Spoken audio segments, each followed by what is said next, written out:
ఓడిపోతున్నామని తెలిసి ఒక అద్భుతమైనటువంటి నాటకాన్ని ఆడేటటువంటి పరిస్థితికి దిగజారిపోయిన మాట వాస్తవమా కాదా?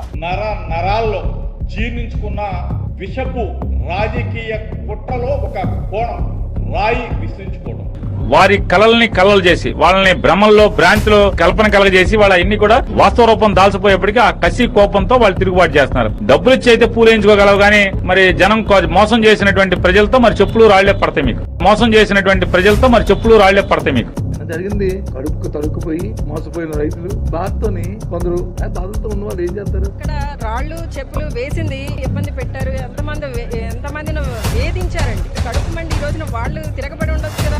వీళ్ళే వేసుకుని ఏదో సింపతి పొందడం కోసమో వాళ్ళ కార్యకర్తల్ని వాళ్ళు పురమాయించుకుని చేసుకుని ఉండొచ్చు. వాళ్ళకి ఎంతసేపు కూడా రోజుకొక ఈవెంట్ కావాలండి. వాళ్ళకి ఎంతసేపు కూడా రోజుకొక ఈవెంట్